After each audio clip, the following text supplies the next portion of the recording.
दिल्ली विधानसभा चुनाव में हार के बाद आम आदमी पार्टी को बड़ा झटका लगा है। पार्टी के दिग्गज नेता अरविंद केजरीवाल, मनीष सिसोदिया, सत्येंद्र जैन और सौरभ भारद्वाज इस बार जीत का स्वाद नहीं चख सके हैं। पार्टी को बड़े हार का सामना करना पड़ रहा है।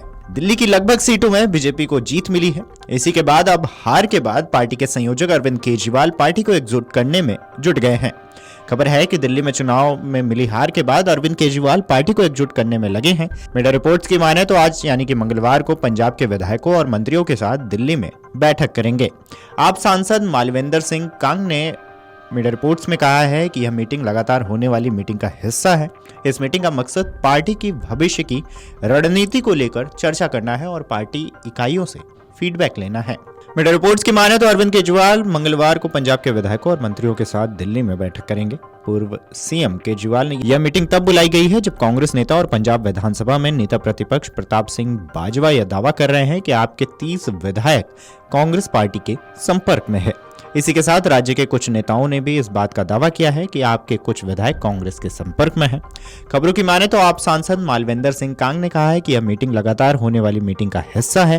साथ ही उन्होंने कहा है कि इस मीटिंग का मकसद पार्टी की भविष्य की रणनीति को लेकर चर्चा करना है और पार्टी इकाइयों से फीडबैक लेना है। यह पार्टी का एक निरंतर प्रोसेस है। यहाँ मीटिंग की आगे की रणनीति बनाने के लिए पार्टी की सभी इकाइयों से फीडबैक लेने के लिए प्लान है। मंगलवार को पंजाब के सीएम भगवंत मान के नेतृत्व में पंजाब के विधायक अरविंद केजरीवाल से मुलाकात करेंगे। यह अगली रणनीति तैयार करने के लिए एक संगठनात्मक बैठक हो सकती है। आम आदमी पार्टी और बीजेपी के बीच इस बार चुनाव में कड़ी टक्कर देखने को मिली थी, लेकिन नतीजे बीजेपी के हक में आए। इसी के साथ पूरे 27 साल बाद राजधानी की सत्ता पर एक बार फिर बीजेपी काबिज हो गई। दिल्ली से सत्ता खोने के बाद आम आदमी पार्टी के पास सिर्फ पंजाब में ही सत्ता बची है। पंजाब के साल 2022 के चुनाव में आपने 117 में से 92 सीटें हासिल कर सरकार बनाई थी। वहीं कांग्रेस ने महज 18 सीटें हासिल की थी। दिल्ली के चुनाव में इस बार आम आदमी पार्टी का प्रदर्शन काफी निराशाजनक रहा है।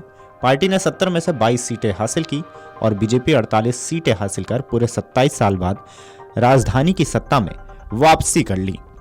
दिल्ली में आपकी हार के बाद पंजाब के नेता विपक्ष प्रताप सिंह बाजवा ने दावा किया है कि वो राज्य में आप विधायकों के साथ लंबे समय से संपर्क में हैं। साथ ही उन्होंने कहा है कि पंजाब के लोगों ने कट्टर ईमानदारी पार्टी का असली चेहरा देख लिया है। केजरीवाल और पंजाब के मुख्यमंत्री भगवंत मान ने पंजाबियों को बेवकूफ बनाने और 2022 में उनके वोट हासिल करने के लिए पंजाब में बड़े बड़े वादे किए थे। साथ ही उन्होंने कहा है कि आपको दिल्ली में मिली हार आम आदमी पार्टी के अंत की शुरुआत है। मीडिया रिपोर्ट्स की माने तो कांग्रेस नेता ने साथ ही कहा है कि इस बात की भी उम्मीद है कि केजरीवाल लुधियाना से चुनाव लड़ें और पंजाब सरकार में शामिल हो जाएं। इसी के साथ पंजाब के बीजेपी लीडर सुभाष शर्मा ने दावा किया है कि हो सकता है केजरीवाल पंजाब की सीएम की कुर्सी के लिए दावा कर दें। वहीं आपको ये भी बता दें कि दिल्ली में विधानसभा चुनाव में हार के लिए आम आदमी पार्टी गठबंधन के दल यानी कि कांग्रेस को भी जिम्मेदार ठहरा रहे हैं। आपके गोवा अध्यक्ष अमित पालेकर ने कहा है कि कांग्रेस और आपने मिलकर चुनाव लड़ना चाहिए था। अगर दोनों मिलकर चुनाव लड़ते तो परिणाम अलग होते, क्योंकि कुछ सीटों पर भाजपा कम अंतर पर जीती है। हाल ही में स्वराज इंडिया पार्टी के सह संस्थापक और चुनाव विश्लेषक योगेंद्र यादव ने भी इस चुनावी परिणाम पर जोर दिया था। उन्होंने उस दौरान कहा था कि कांग्रेस और आपका गठबंधन लंबे समय तक नहीं चल सकता था, क्योंकि विपक्ष के भीतर गंभीर तनाव है और यह विपक्ष के लिए खतरे की बात है। उन्होंने कहा है कि यह उन सभी के लिए एक झटका है जिन्होंने देश में विपरीत राजनीति का सपना देखा था। उन्होंने कहा है कि भले ही आपका वोट शेयर भाजपा से केवल 4-5% कम हो, लेकिन पार्टी के प्रमुख नेता अरविंद केजरीवाल और मनीष सिसोदिया की मेहनत के बावजूद हार ने पार्टी के भविष्य को संदिग्ध बना दिया है। Video desk अमरउजाला.com।